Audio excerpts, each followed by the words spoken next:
Welcome back everybody, and here are 10 reasons why you should be playing the new Octopath Traveler 2 on February 24th, 2023 when it drops on Friday. Number 1 is that it is produced by Square Enix, the makers of Final Fantasy, Kingdom Hearts, and Dragon Quest. If you have been living under a rock, this is a company that makes phenomenal, fully fledged RPG games. Number 2 is its beautifully rendered backgrounds and beautiful character sprites. The music is subtle yet engaging throughout the entire campaigns of the game.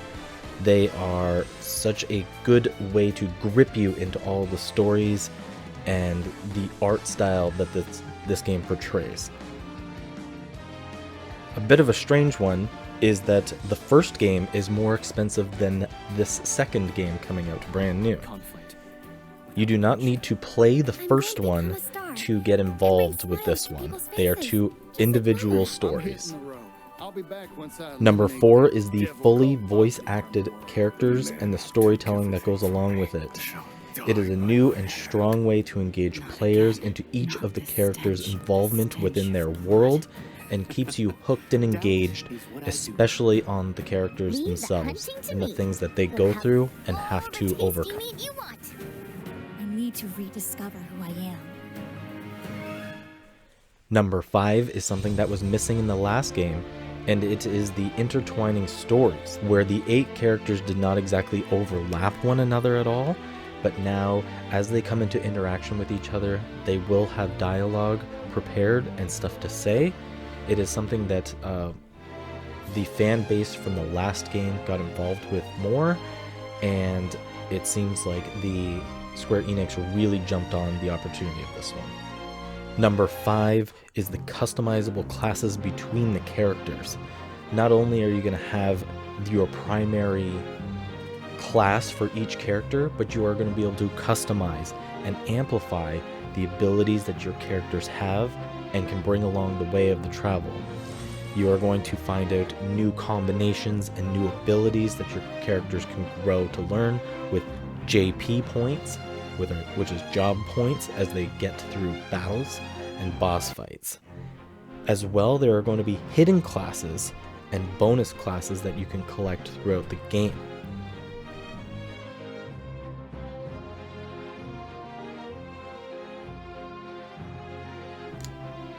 And number 6, this is not your typical hack and slash RPG that is made normally today, where it's a very free roam kind of idea. This is a random encounter, big boss fight kind of old school RPG. It brings lots of new elements to the turn-based battle systems, but brings this fresh new sense of combat. If you've never played one of these with Bravely Default, Octopath Traveler 1, this break system and BP system is going to be a really good way to hook new players that never got a chance at those older games.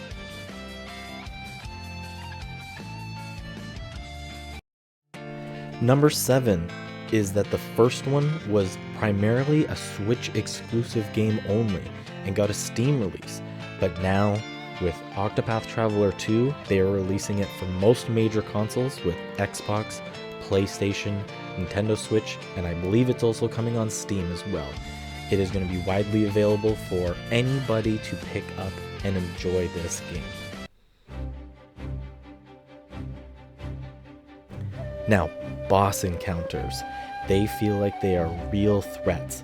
They are antagonists throughout the game that pose a problem to your team or your individual hero going along throughout their journey, and they have a purpose on why they are bosses, why the game complements them to making them larger than life within the fight. It's a great way to engage.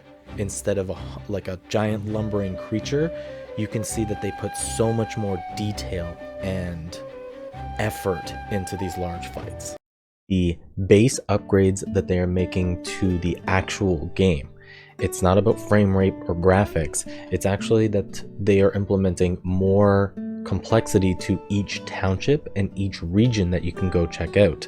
They're making a day and night system where your character's involvement with the towns actually change, and the things that they can do radically change whether you involve your characters in the day or night cycle.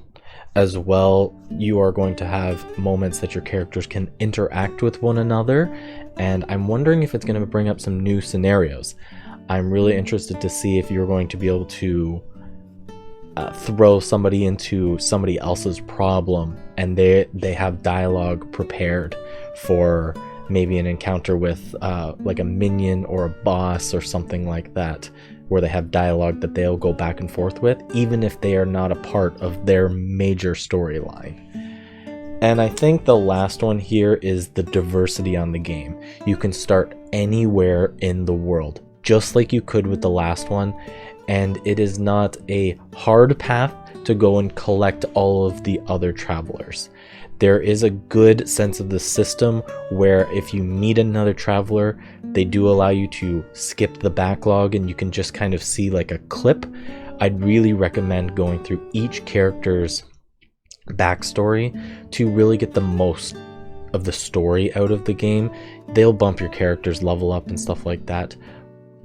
But this game is majorly going to be about the involvement, the combat, and the brilliant styles that it has to really hook you in all at once when it comes to the art style, the hand-drawn backgrounds, and the beautifully rendered music.